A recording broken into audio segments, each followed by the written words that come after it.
Okay so आज हम लोग स्टार्ट करने वाले हैं with 1.6 the alchemy of nature. Alchemy का मीनिंग है first of all magical transformation. So alchemy का सबसे ईजीएस्ट मीनिंग चैप्टर के एंड में और स्पीच के एंड में काफ़ी सारी चीज़ें मेंशन की हुई है एक्चुअली, बट एल्केमी को अगर हमें सिंपल वर्ड्स में बोलना है तो magical transformation.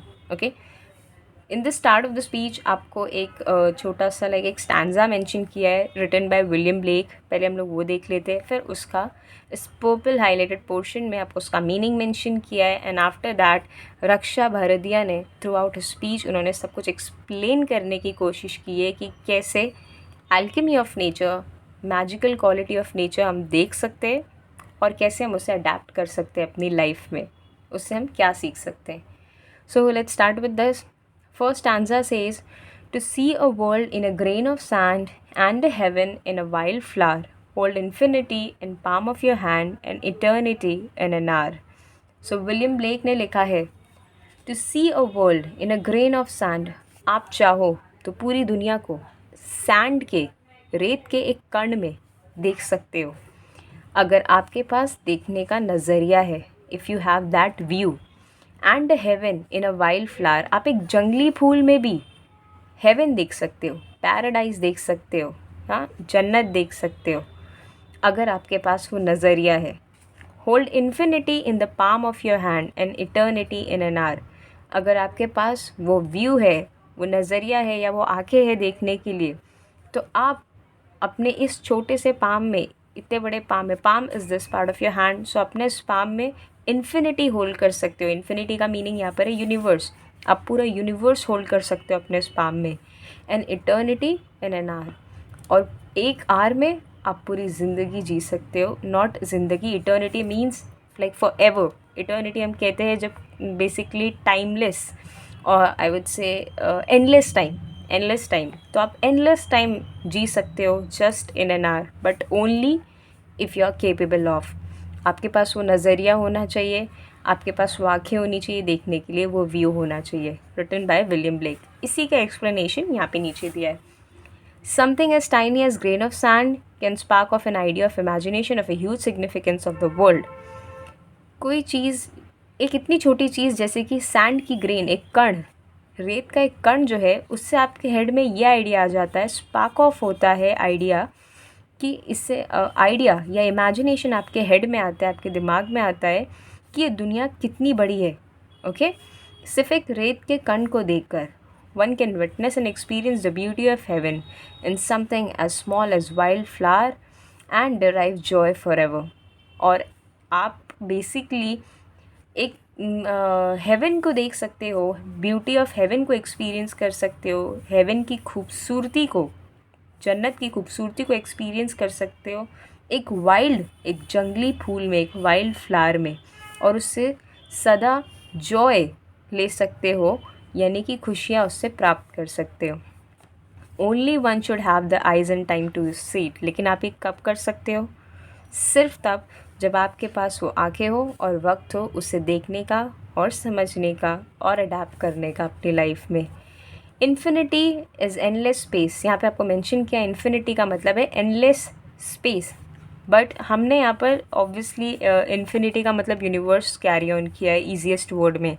But your small palm can hold the destiny of earth through your efforts. अब यहाँ पर ऐसे क्यों बोला है कि इतने छोटे से पाम में आप इन्फिनिटी होल्ड कर सकते हो, पूरे यूनिवर्स को होल्ड कर सकते हो? एक्चुअली ये नहीं हो सकता, इट्स नॉट पॉसिबल।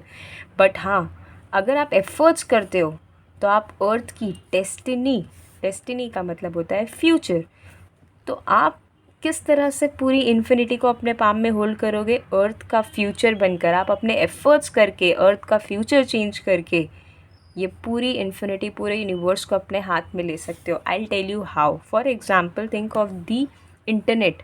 इंटरनेट का एग्जाम्पल ले लेते हैं। जिसने इंटरनेट डेवलप किया या जिसने इंटरनेट इंट्रोड्यूस किया इन द वर्ल्ड, क्या उस पर्सन ने अर्थ की डेस्टिनी नहीं चेंज कर दी? यानी कि जब इंटरनेट नहीं था तो हम अर्थ के फ्यूचर इस तरह से नहीं सोचते थे जैसा आज है, बट इट्स डिफरेंट टुडे, कि उस पर्सन ने अर्थ की डेस्टिनी चेंज कर दी, अर्थ का फ्यूचर चेंज कर दिया, तो वो पर्सन या that person is capable of holding whole world into his small palm. तो आप बेसिकली एक्चुअली आप पूरे पाम में पूरी दुनिया को नहीं अपने छोटे से पाम में पकड़ सकते या होल्ड कर सकते हो, बट आप अपने एफर्ट्स के थ्रू अर्थ का फ्यूचर बना सकते हो, डिफाइन कर सकते हो. Okay. Eternity is endless time. Eternity का मतलब होता है endless time. But just an hour in your life can make a difference to the world forever. लेकिन सिर्फ आपके लाइफ का 1 घंटा अगर वो बेसिकली अच्छे से यूज़ किया जाए तो वो इस पूरी दुनिया में डिफरेंस बना सकता है, इस दुनिया को चेंज करने की ताकत रखता है. Great deeds can surpass the limits of time and space, they never die. This is a very good point and I'll say this is amazing point over here. यहाँ पर एक amazing point बोला गया है जो हमने शायद सोचा भी ना हो. अच्छी डीड्स जो होती है ना, डीड्स मतलब होता है कर्म. अच्छे कर्म जो होते हैं ना वो सरपास कर देते हैं, क्रॉस कर देते हैं लिमिट्स को, सारी रेखाओं को, सारी सीमाओं को ऑफ टाइम एंड स्पेस. देखो किड्स, टाइम और स्पेस जो है ना वो साइंस का बेसिकली ऐसा आई से एक ऐसा फॉलोअप है साइंस का that says that time and space is the thing जो हमें काफ़ी तरह से होल्ड ऑन करके रखता है. जैसे हम ऑब्वियसली हम टाइम ट्रैवल नहीं कर सकते, हम यहाँ वहाँ टेलीपोर्ट नहीं कर सकते, that's the only limit we have. But यहाँ पर आपको मेंशन किया है कि अच्छी डीड्स जब आप करते हो ना, अच्छे कर्म, तो आप टाइम ट्रैवल भी कर सकते हो और टेलीपोर्ट भी हो सकते हो, क्योंकि अच्छी डीड्स कभी भी नहीं मरती, दे नेवर डाई. अब मैं आपको बताती हूँ कि कैसे अच्छे कर्म करके आप एक्चुअली टाइम ट्रैवल कर सकते हो. Think of Gandhi ji, think of Nehru ji, think of all the freedom fighters we had. अब हम आज भी उन्हें याद रखते हैं, इवन दो वो 19th सेंचुरी में थे, even though they lived in that time, फिर भी आज भी हमने उन्हें याद रखा है. तो एक तरह से वो टाइम ट्रैवल ही हो गया. Like even after you die you are still alive. आपकी डेथ के बाद भी आप जिंदा हो in the mind of people, in the heart of people, and that is what great deeds do. आपको लोग हमेशा ज़िंदा रखेंगे in the heart and in the mind अगर आपने अच्छे कर्म किए तो. और इस तरह से आप टाइम ट्रैवल भी कर सकते हो. वो 19th सेंचुरी के लोग दूसरी सेंचुरी में भी रह रहे हैं. How? In our heart and in our brain, right? So great deeds हमेशा आपको ज़िंदा रखती है. वो किसी भी तरह के टाइम और स्पेस पे लिमिटेड नहीं है. आप हमेशा हर जगह टेलीपोर्ट हो सकते हो. ज़रूरी नहीं है. कुछ NRIs भी जो है, और ऑब्वियसली गांधी जी एंड हमारे फ्रीडम फाइटर्स जो हैं उनकी बात सिर्फ हम नहीं करते, थ्रू आउट द वर्ल्ड सभी उनकी बात करते हैं एंड उनकी ग्रेटनेस की बात करते हैं. तो ऑब्वियसली आप टेलीपोर्ट भी कर सकते हो कहीं पर भी. आपके बारे में कोई इंडिया में बात कर रहा है, कोई इंग्लैंड में बात कर रहा है, यहाँ वहाँ. So teleport of space and teleport of time. Okay, that's the thing. Now moving forward with the paragraph or actual speech. We instinctively, naturally turn to outdoor activities and nature as a way of relaxing and enhancing our well-being. देखो kids, हमारे अंदर ये natural instinct है as a human being. हम ना outdoor activities की तरफ, घर के बाहर की एक्टिविटीज़ की तरफ और नेचर की तरफ मुड़ जाते हैं for relaxing and enhancing, develop our well being. Enhancing मतलब डेवलपिंग, रिलैक्सिंग मतलब शांत करने के लिए, अपने आप को रिलैक्स करने के लिए. ओके, सो ऑब्वियसली यहाँ पर आपको मेंशन किया कि हमारा एक नेचुरल इंस्टिंक्ट है ह्यूमन बीइंग का कि जब भी आपको सुकून चाहिए और जब भी आपको अपने आप को बेसिकली अपना वेल बीइंग के लिए, अपने वेल बीइंग को डेवलप करने के लिए और थोड़ा बेटर अपनी लाइफ को करने के लिए, जब आपको स्ट्रेस्ड आउट लगता है तो हम नेचर की तरफ मुड़ जाते हैं या आउटडोर एक्टिविटीज़ की तरफ, ना कि हम लोग रूम बंद करके बैठ जाते हैं. क्योंकि why do we do this? क्योंकि nature soothes and nurture, nature fulfils and motivates, nature whispers and commands. So author ने यहाँ पे लिखा है कि नेचर सूट्स क्योंकि नेचर हमें रिलैक्स करता है. नेचर नर्चर्स, नेचर हमारी केयर करता है. नेचर फुलफिल्स, वो हमें सेटिस्फाई करता है, हमारी नीड्स फुलफिल करता है, हमारी नीड्स, एंड वो हमें मोटिवेट भी करता है. Nature whispers, whispering means speaking slowly. So nature whisper भी करता है और वो हमें कमांड भी करता है. Okay, giving orders. कमांड मतलब giving orders. So author says, are you even listening? Are you listening to this nature voice? आप नेचर की वॉइस सुन रहे हो? सो ऑथर कहती है आगे, when I do it leaves me in complete awe. जब मैं नेचर की आवाज़ सुनती हूँ, so I start to wonder. Awe means wonder. वो मुझे पूरी तरह से अमेज़ कर देती है ये चीज़, amazement. We have a hibiscus plant in our garden. Every fortnight a flower blooms on it, big, bright and tender. Author ने यहाँ पर कहा है कि हमारे पास एक हिबिस्कस प्लांट है. हिबिस्कस प्लांट आपको आइडिया होगा, रेड कलर के फ्लावर्स आते हैं उसमें, एंड बहुत कम टाइम स्पैन के लिए वो फ्लावर्स जो होते हैं दे लिव, उनका लाइफ स्पैन बहुत छोटा सा होता है. ओके, सो ऑथर ने यहाँ पर मेंशन किया है दैट हमारे पास हिबिस्कस प्लांट है हमारे गार्डन में, और हर फोर्टनाइट, अब फोर्टनाइट क्या, पीरियड ऑफ 14 डेज़ को फोर्टनाइट कहते हैं. तो ऑथर कहती है हर फोर्टनाइट पर उस पर एक फ्लावर ब्लूम होता है, फ्लावर आता है. Okay, the flower is big, it's bright और टेंडर, डेलिकेट होता है. Through the day it smiles with sun and dances with the wind, but as evening approaches it starts wilting.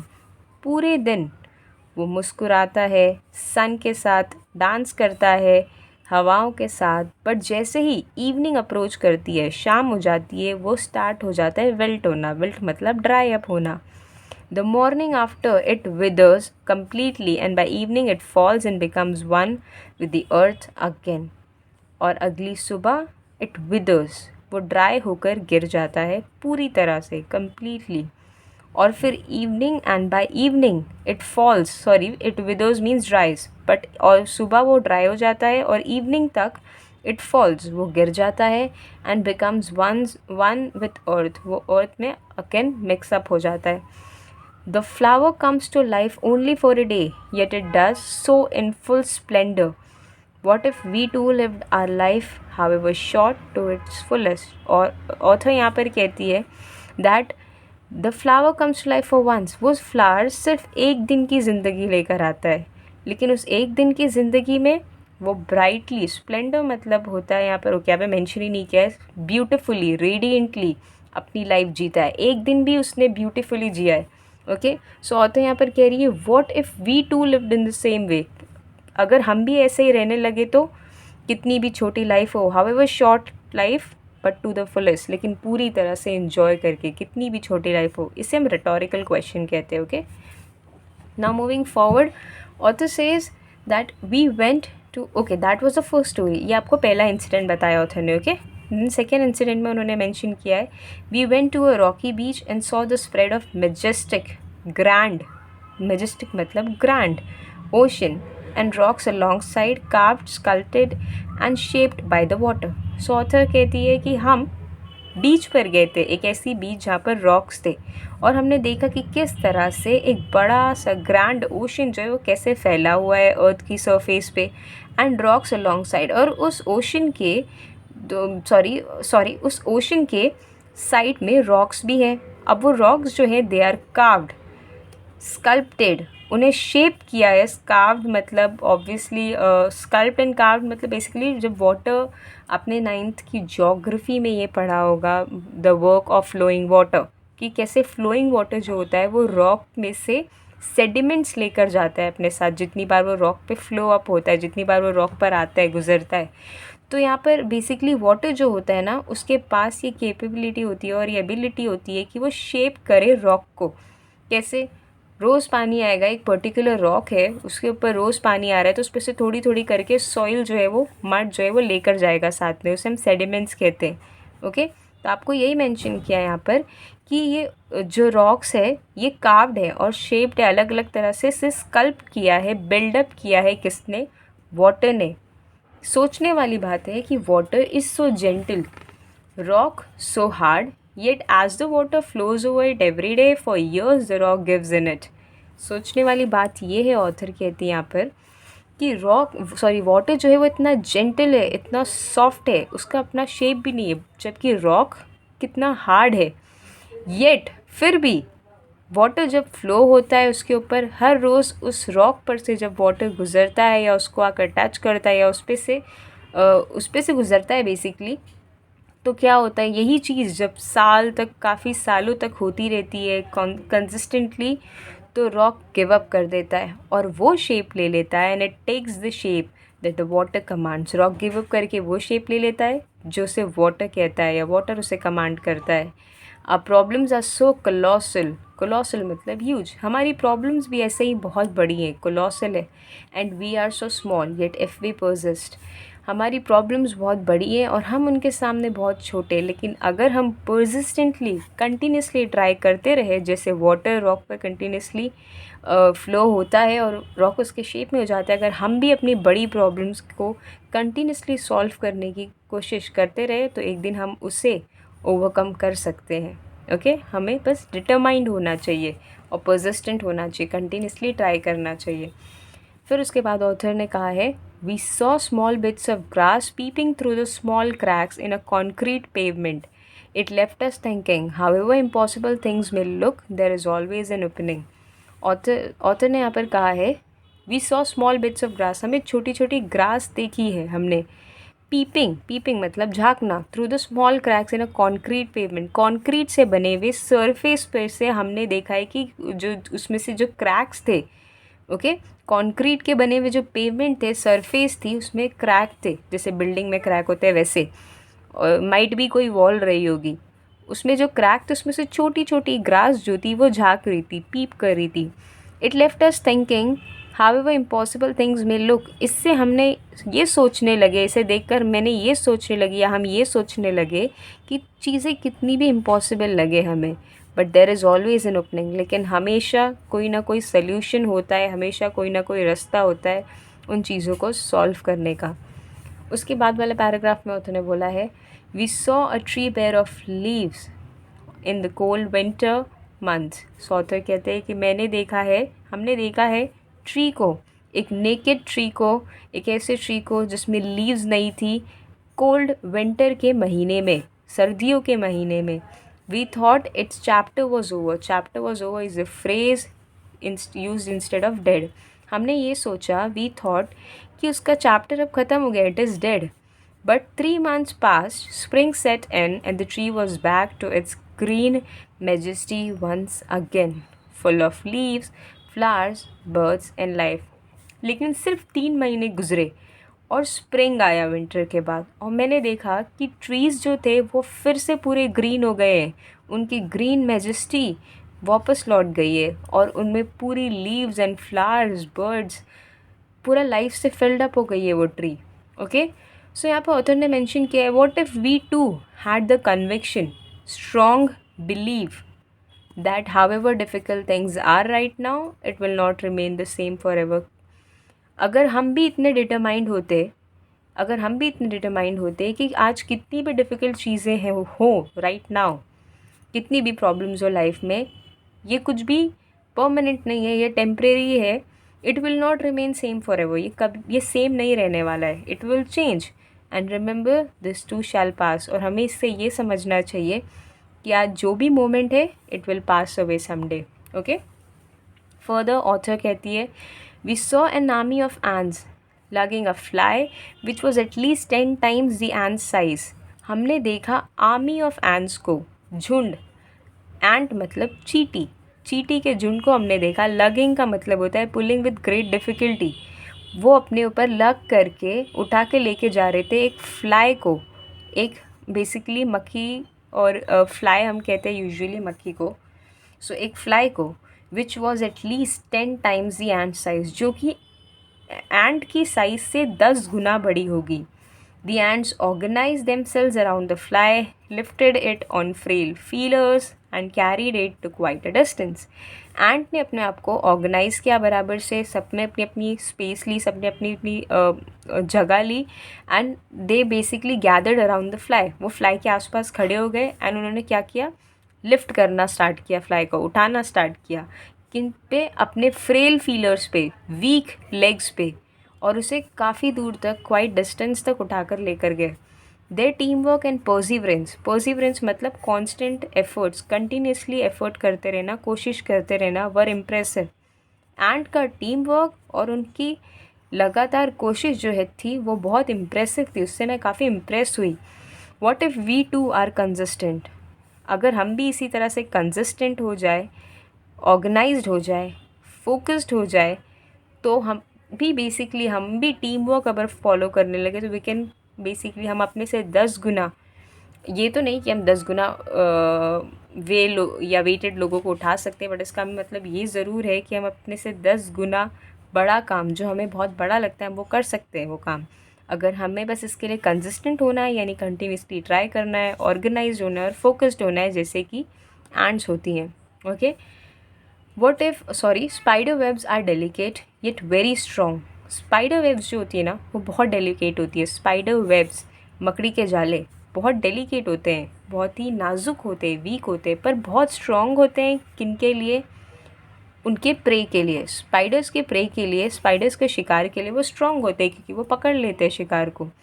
A rainbow colours the entire sky. एक rainbow थोड़ी देर के लिए आता है और पूरे स्काई को, पूरे आसमान को कलर करके चला जाता है, यानी कलर दे देता है. Oyster takes in a grain of sand, they open up with a pearl. Oyster वो बेसिकली इंसेक्ट होता है जो रहता है शेल के अंदर. आपने सी साइड पे शेल देखी होगी. शेल में जो क्रीचर रहता है उसे मॉइस्चर कहते हैं. ओके ना. ऑयस्टर जो होता है ना, जब सैंड, ऑब्वियसली इसके पीछे एक साइंटिफिक रीज़न है. जब टाइड्स आती है ओशन में, तो शेल के अंदर थोड़े सैंड के ना वो चले जाते हैं, ग्रेन ऑफ सैंड चला जाता है, यानी कण चले जाते हैं छोटे छोटे रेती के. तो ऑयस्टर ना अपने आप को उस कण से प्रोटेक्ट करने के लिए, रेत से प्रोटेक्ट करने के लिए अपने आसपास बनाना चालू करता है. ऐसे एक दिस थिंग अपने आसपास ना एक wall type with a different chemical, एक केमिकल से वो अपने आसपास एक स्ट्रॉन्ग प्रोटेक्शन वॉल बनाने लगता है. और जो केमिकल वो रिलीज़ करता है ना, उसमें प्रिपेयर हो जाता है, उसके बेसिकली लेयर पे लेयर, लेयर पे लेयर फॉर्म होने के वजह से प्रिपेयर हो जाता है या बन जाता है Perl. Okay.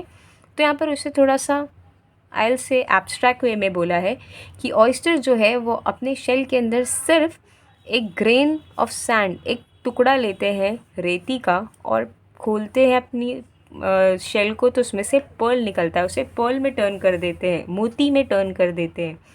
Innumerable star shine across the infinite sky. Never ending sky में इन्यूमरेबल, हज़ारों सितारे, इतने कि आप उसे नंबर भी नहीं दे सके. They shine across the whole sky. वो चमकते हैं. Clouds take a new shape with every passing moment. हर मोमेंट में, हर घड़ी क्लाउड्स अलग अलग तरह के शेप लेते रहते हैं. The wind makes trees dances with unhindered passion. Unhindered मतलब विदाउट डिस्टर्बेंस. और ये हवा जो है, ये विंड जो है, ये ट्रीज़ को डांस करवाती है. Okay. With passion. Water without hint of ego changes its form according to the dictates of sun and wind. पानी में कोई ईगो नहीं, बिना किसी ईगो के, बिना किसी एरोगेंस के पानी जो है वो अपना फॉर्म चेंज करता रहता है जैसे उसे डिक्टेट करता है सन और विंड. जहाँ उसे विंड बहने को कहता है, वह वहाँ विंड के और सन के हिसाब से पानी बहने लगता है. ओके. अपनी टाइड्स को उस तरफ मोड़ लेता है जहाँ उसे कमांड करते हैं सन और विंड.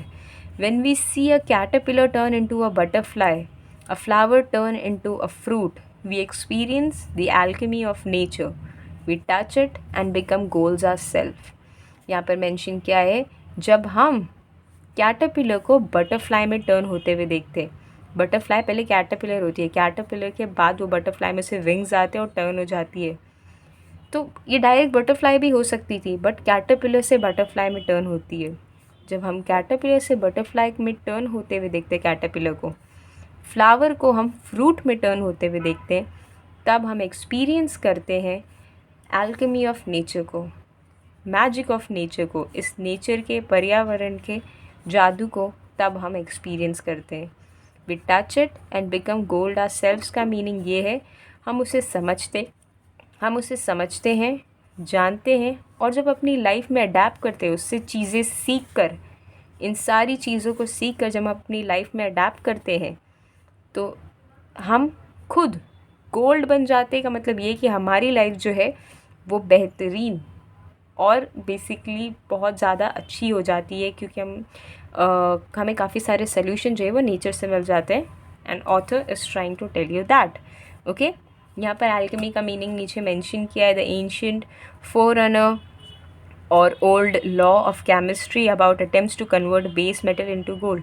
एंशिएंट टाइम्स पे बेस मेटल्स को गोल्ड में कन्वर्ट करने का एक लॉ था, या एक इस तरह की प्रैक्टिस होती थी.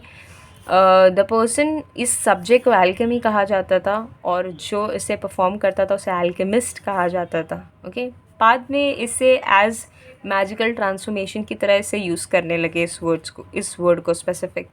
और इस स्पीच को लिखा है रक्षा भारद्वाज ने। Hope you got that. See you in another video.